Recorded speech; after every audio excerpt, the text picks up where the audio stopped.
तो स्वागत है आपका फिर से एक बार हमारे इस यूट्यूब चैनल एजीटी एकेडमी में। और आज हमारे और आपके मध्य जो एक बहुत ही बेहतरीन मुद्दा है वो है सामाजिक मुद्दा है। और उस सामाजिक मुद्दे के अंतर्गत जो दहेज प्रथा है, या क्या दहेज प्रथा को ख़त्म किया जा सकता है, या फिर किस प्रकार ये समाज में जो है हत्या को बढ़ावा दे रहा है, या फिर समाज को एक भ्रष्ट, या फिर जो है एक जो युवा पीढ़ी आ रही है, ये कहीं न कहीं जो है इस दहेज की दलदल में किस प्रकार जो है धंसता हुआ चला जा रहा है। और क्या यह दहेज जो है क्या यह दहेज जो है न्यायपूर्ण है।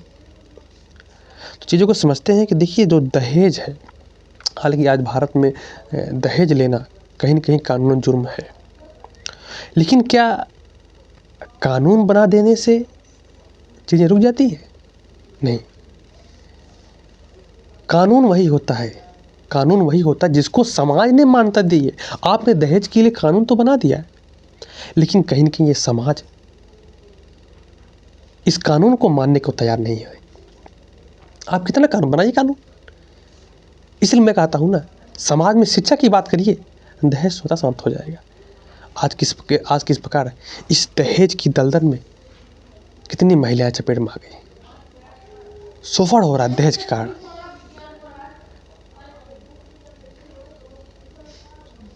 और यह मैं नहीं कहता दहेज केवल लड़के ही लेते, नहीं, लड़कियां भी दहेज ले रही हैं। वही हाल है कि बबनी जो है पास की है होम साइंस, वो भी नकल करके बबुआ चाहिए जो है न्यूरो सर्जन। आप एक सेम समकक्ष में अगर शादी करते हैं तो दहेज की आवश्यकता नहीं पड़ती।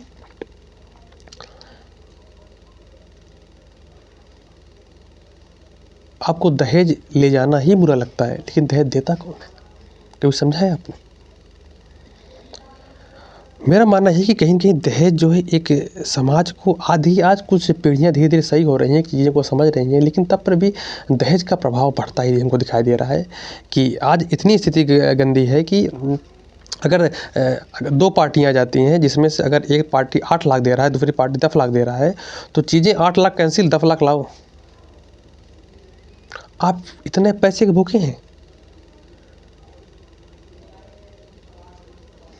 ये कहीं न कहीं हमको इसके खिलाफ कहीं न कहीं आंदोलन करना होगा। हमको सड़कों पर निकलना पड़ेगा। दहेज को बंद करिए। आप ऐसा एक कमेटी बना दीजिए।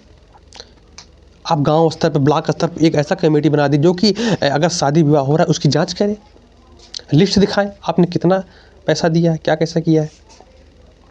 लेकिन मैं फिर से यही कहूँगा, कानून बना देने से कानून नहीं, बल्कि समाज को हमको अब खुद सतर्क होना पड़ेगा।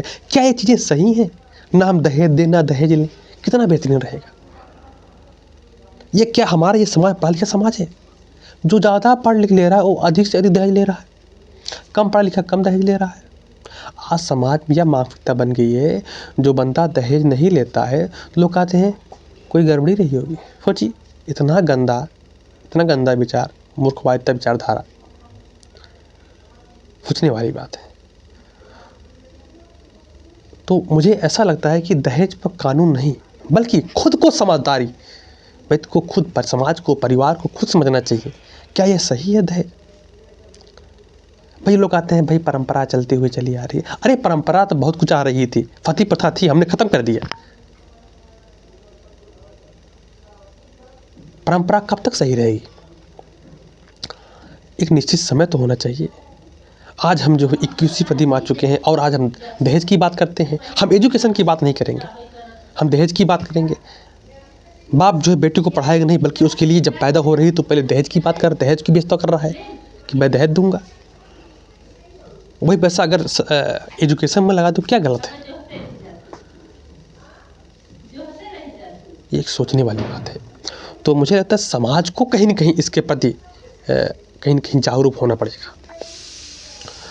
तो उम्मीद करते हैं कि आप चीज़ों को समझेंगे और एक समाज रूपी जो कैंसर है अब ये कैंसर की बात देखते हैं कि समाज पे जो कैंसर है, इस कैंसर को कहीं न कहीं हमको, हमें और आपको, जो युवा पीढ़ी है, कहीं न कहीं इसके लिए हमको आगे आना पड़ेगा और कहीं न कहीं चीज़ों को ख़त्म करना पड़ेगा। चलिए फिर मिलते हैं, तब तक के लिए फिर जय हिंद।